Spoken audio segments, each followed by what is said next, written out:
he put out the press release that he was going on leave. Well, what he did is he hid out in the guardhouse. So wow, that was innovative, right? Yes. So that's why the story the gentleman just told rings. It rings a bell with us because we've heard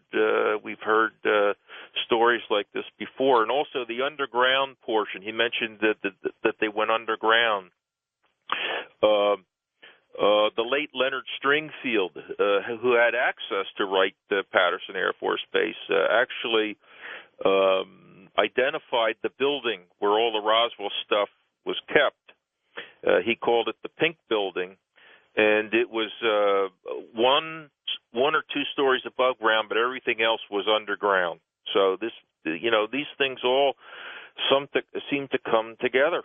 Absolutely. Next up, let's go to Christian in Los Angeles. Hey, Christian, welcome to the program. How you guys doing? Okay, all is well. Yeah, I just want to say I have a couple of things. I have one story to relate.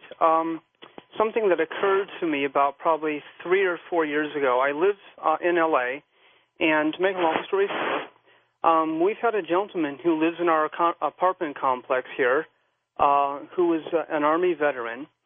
He was a full bird colonel. He's still alive. And everybody calls him the Colonel, and he's a Korean and Vietnam War veteran. And I've always heard that he had something to do with Army intelligence.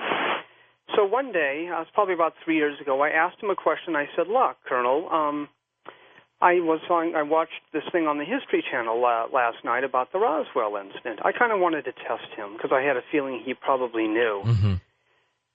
And I asked him, "Well, what do you think about the Roswell incident?" And right before I could finish with what I was saying, he cut me off, and you could, literally, the air was so thick, you could cut it with a knife. Yeah, he just turned his personality on you, didn't he? And he became kind of very hostile because he didn't expect me to ask this, and he basically said, "Oh, look, I do know about what happened back in 1947. There was a crash, and it was a terrible tragedy. We went out there, and, just the bodies, yes, we did find bodies, and it was just such a terrible, terrible tragedy that, those poor little things, he died, and don't ever ask me about this ever again. I can't ever talk about it. Do you understand?"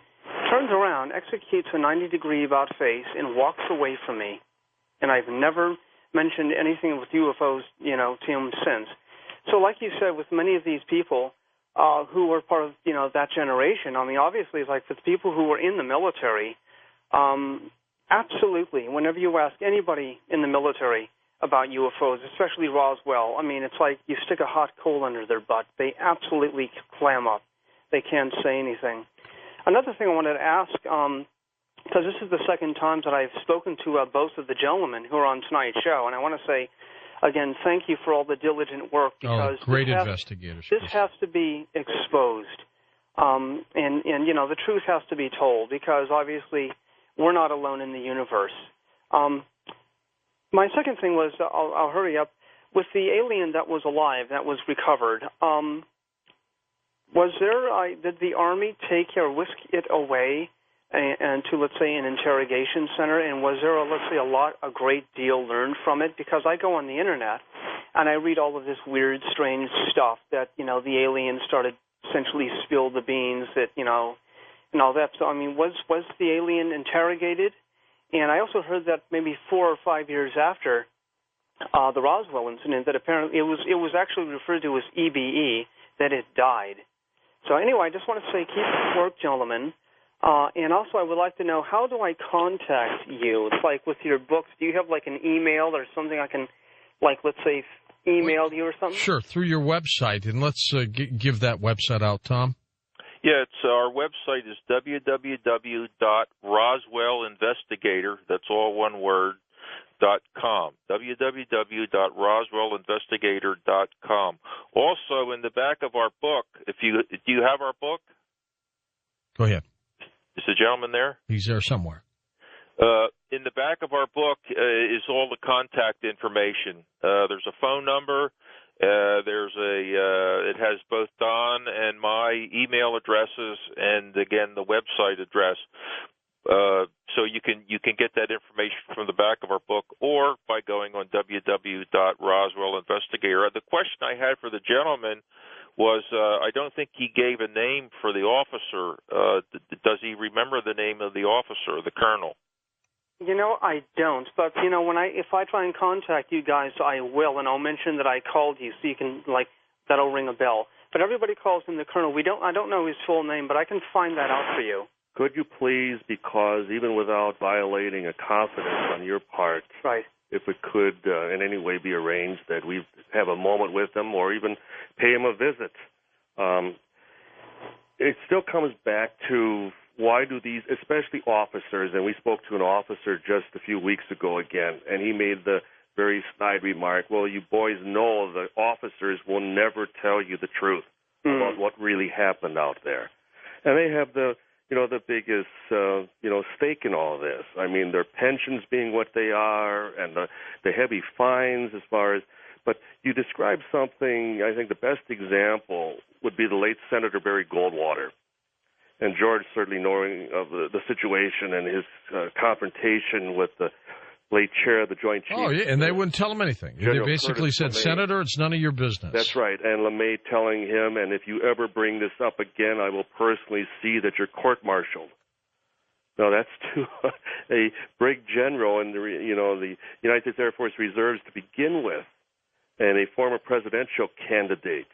Tell me in the just moments we have before the break, and then we'll go back to final calls, about this photojournalist story. What was his name? Alan Grant?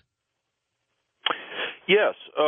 Alan Grant was a life photographer. Remember, before TV. Life magazine was it. That and Look. Yes. Before TV, the only way people could see what was happening was through these large photo-type magazines, Life, Look, what have you. And he had just transferred to the L.A. office from New York because he wanted to be on the movie scene, Yep.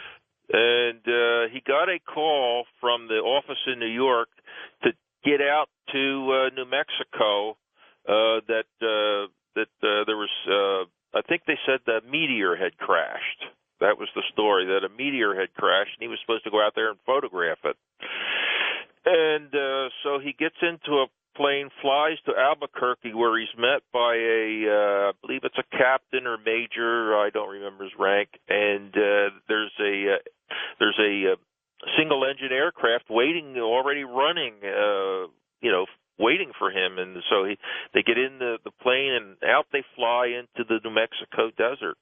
And Don knows this. New Mexico has a lot of aircraft runways throughout the state. It's not like international runways, but, local aircraft runways. And they landed on one after a flight of maybe a half hour or so. And there's a Jeep waiting for them. And he goes over to the Jeep, and the pilot says, "Wait a second, sir, you're going to need this." And he hands him a revolver. It's a .45 automatic with a holster that he puts around his waist. He says, "What do I need this for?" And he says, "I'm not sure, but I think you ought to have it." Now, that would worry me, what I was getting into. Especially if he wasn't trained in how to use it, huh? Yes. And there are pictures of him on this trip, and you can see the